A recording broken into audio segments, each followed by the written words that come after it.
Knots Landing's Kevin Dobson. James Mapes, the hypnotist, will perform a phenomenal age regression demonstration, and astrologer Joyce Jilson. These are Mike's guests along with the entertainment news from Sandy Canyon, and it's all coming up.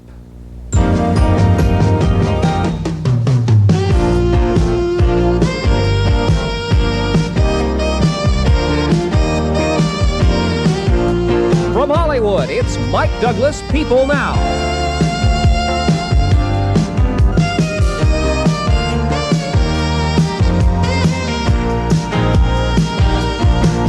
Now, here's Mike. Thank you, Sandy. Next, hypnotist James Mapes, right after this.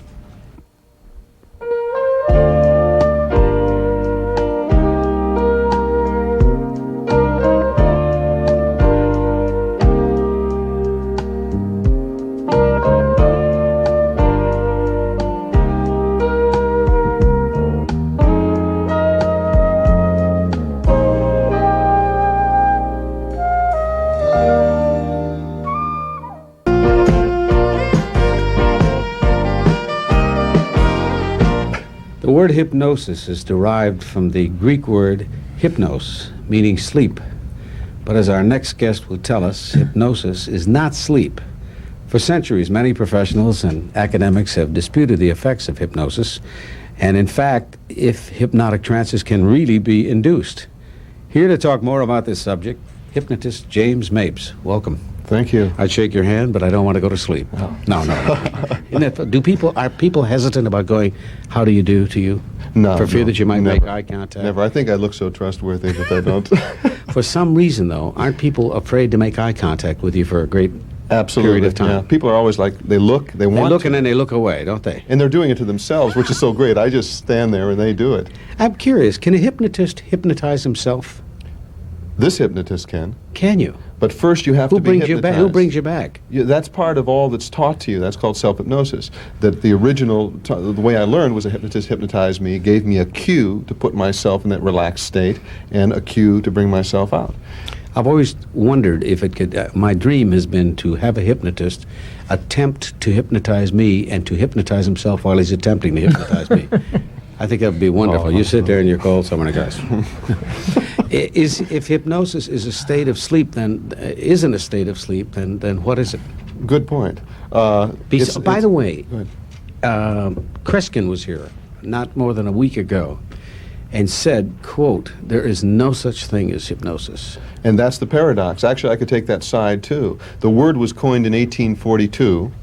And the fellow that coined the word, Dr. James Braid, 2 years after he coined the word, spent the rest of his life trying to get rid of it because he knew he had made a mistake.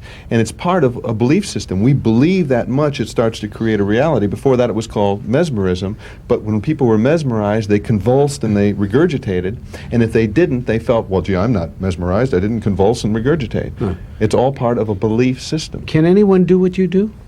Or is there a Anyone- special gift that you have? No, I think that perhaps that my talent is that I'm able to do it with a greater number of people, but anyone can be trained as a hypnotist.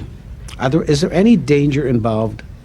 Because I heard, now this really happened, I'm not making this up. I know of an individual, a male individual, back in Cleveland. He was hypnotized once in a club, Right. rather harmlessly with a lot of other people. And one night he was sitting with his wife watching television. I don't know what occurred on television, but he went out, and his wife was, she was petrified. She couldn't bring him back. And they had to go seek professional help to bring him out of this state of hypnosis. So that sounds dangerous to me. It sounds to me, my first impression is they panic, because I always say if I hypnotize someone the deepest stage possible, left the room and just left that person there, either they would open their eyes when I left, they would go into a natural sleep, or they would open their eyes when they wanted to open their eyes. It is such a great feeling. But you said that like you're not absolutely positive that it would occur. There's nowhere else to go, because hypnosis is a natural state. We enter that state many times in our daily life. You mean if I'm under and Judy walks in the room and speaks to me, You'll be aware of it. I will be aware of it. Will I come out of it? Only if you necessarily? want to. Not necessarily. But you aren't in anything, and that's the paradox. You are not in a trance, nor are you asleep. But why do you do things that really are beyond what you attempt to do in everyday life? In other words, you're stretching in a way. I've seen people do absolutely, utterly ridiculous things, and I've seen people do wonderful things that they Right. did not know they were capable of. Exactly, and that is because it bypasses our conscious limitations and our conscious censorship. I see. And goes directly to what's called the subconscious, which accepts suggestion absolutely. It doesn't question. And you feel people have the power to accomplish anything Well, that they want to in life. You know, I don't think about levitation, but you know, but yes, I believe absolutely that our limitations are. See, we had the best hypnotists in the world, Mike. Our parents, our community leaders, Oh, our yeah. religious Oh, yeah. schools, and even though we have a lot of positive out of that, we also have a lot of limitations. So that hypnosis and visualization, which is all part of the same thing, allows us to break through that. I'm also fascinated that you have a theory of how people can actually get sick. And I used to work with a guy, I did a comedy act with a guy who would literally talk himself into a sick bed. He was the healthiest individual I've ever known in life, and yet he carried a whole box of pills for everything imaginable, and he walked down the street and said, "I'm going to get the flu, I just know it." And I'd panic me because we did a double act. All of a sudden, I'm reading straight lines and there's no comedian, you know what I'm saying? And Right. I had to do both the straight and the funny stuff to myself and move over, but I know this individual did this. Yes, we do that to ourselves for different reasons. Can you do the reverse of that? Yes. And It's make called- yourself I well? believe it's called faith healing. Uh-huh. That's possible then. And I understand that you also work with visualization, imagery. Right. Visualization imagery to me is taking hypnosis to the next largest and most powerful step, because we as human beings function off pictures. Everything that we do from now I agree. onwards, but that's illusion. It hasn't happened yet, so where do all those pictures come from? Beliefs and programming. So by taking a picture, putting it in our head and holding it, we start to create our reality the way we want it. Oh, that's fascinating. And when we return, James Mapes is going to demonstrate what he's talking about. You're not going to want to miss it. We'll be right back.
You said something very interesting to Judy, if I may, just for a moment. Right. You said, repeat that, what you said. When I She saw had to her tape in the visualize. green room, I knew that in order to do what she had done, that she had to see it in her mind and complete it in her mind that's exactly before That's she accomplished exactly it. how I work that way. I won't even attempt it until I can just picture myself in my mind doing it. With the fire hoop, I wonderful. wouldn't do it until I pictured it. Okay, we're going to have a demonstration of age regression. Yeah, I'm for that carrying on. And here's one of our interns, Bill Brummel. Right. Bill, where are you from? From Los Angeles. Good. Nice to have you here, Bill. Thank you. Good. We're going to do this very quickly, Bill, so put your feet flat on the floor. And I should mention that Bill was pre-hypnotized and left with a cue to be able to relax very quickly. So take your elbow. Good. Put your arms. Just close your eyes. Good night, Bill. Good. Night, everybody. All right, now put your concentration right on my finger, there. And start your relaxation from the back of your head, over your shoulders, down through the body, and sleep. And let yourself go. Good. And when I just touch the back of yourself, let yourself go just a little deeper. Good. As you breathe, let yourself relax just a little more and listen to my voice. In a moment, I'm going to have you open your eyes, and I'm going to have you sign your signature at your present age. And as I speak with you, with your eyes open, you will go back in your past. You will rewind the tape of your unconscious mind, your computer, and you'll find as you go back in your past, you will be totally safe, and you'll be here with me and Bill, wide awake. Would you do me a favor? Would you just put your name by the 26 here, and that's how old you are, because I asked you before, as exactly as you would sign a check. Good. Let's just.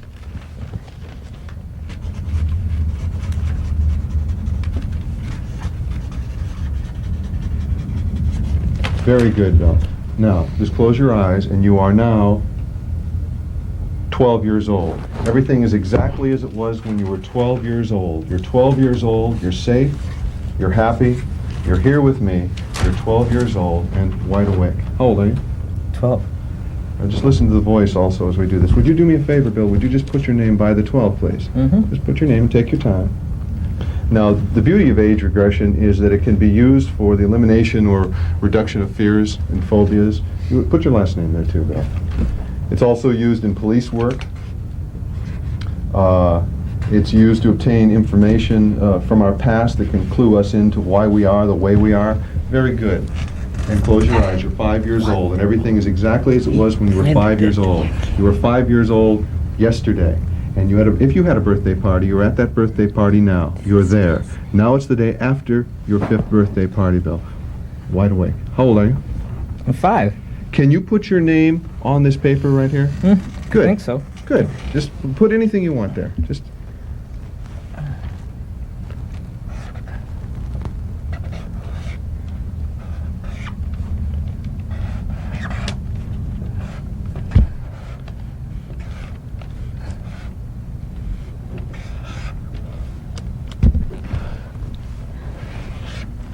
Good. And draw me a little picture there while we're talking. We'll hold this up for the camera in a second, but he printed bumps.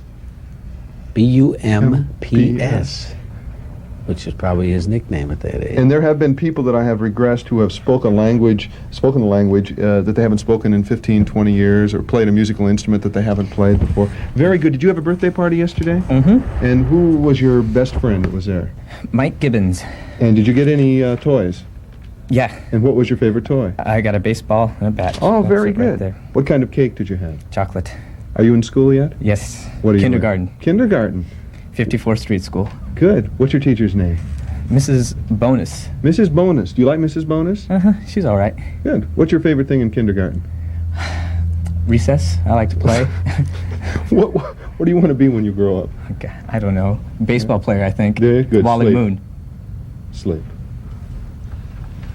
Wally Moon.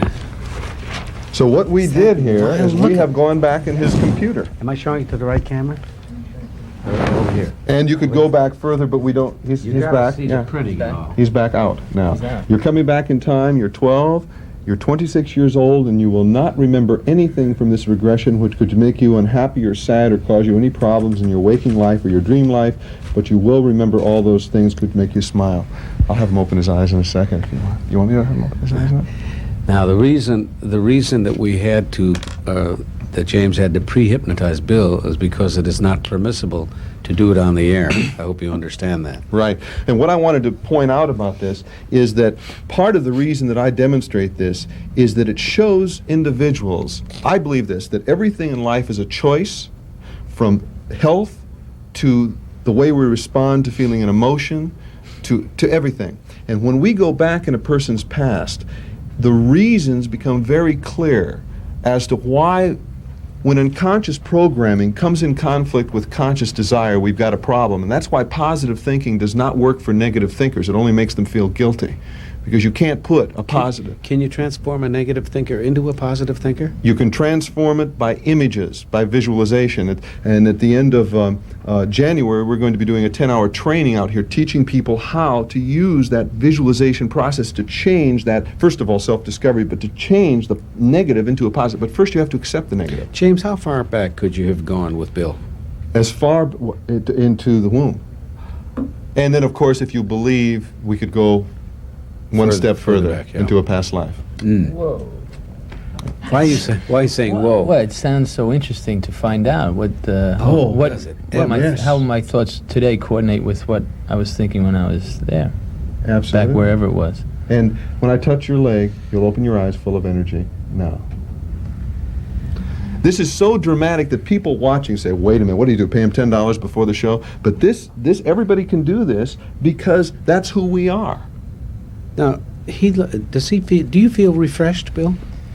Like you've rested a long time? Because that's what I I'm told. feel sort of like I've just woken up. Yeah, kind of rejuvenated, maybe like you've had a nice rest. Yeah. Because that's what everybody says when they come Yes. out of it. I feel, Because what happens actually is that we hit between the twilights of going to sleep and waking up, and the charge that we get, that's why meditation's all part of the same thing. how would this work for an insomniac? Could you put them out? Oh, yes. Oh, For yes. any length of time? Yes, and the reason for insomnia is that people try to sleep.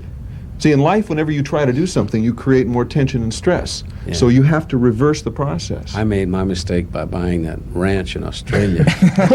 It's got all kinds of sheep, and somebody said, how many does it have on it? And I said, I keep falling asleep counting them. I don't know. No, it's an old joke. Will he be aware? Is he aware now of what was going on? Are you? Yes. And I was aware of what was happening, too. Yeah. Really? People, Yeah. see, people are always aware. It's just that hypnotists have a tendency sometimes to say, you won't remember. I've seen people do utterly ridiculous things. Well, people will do utterly ridiculous things, and people will. One thing that I do is I throw down $500 on a stage, and I'll tell that somebody would they make can people have do it. utterly ridiculous things. Well, yeah. I'll tell them they can have it, and they can pick it up, and they can't. They cannot do it. Because you put this thought in their mind. That's why they want it, but they can't do it.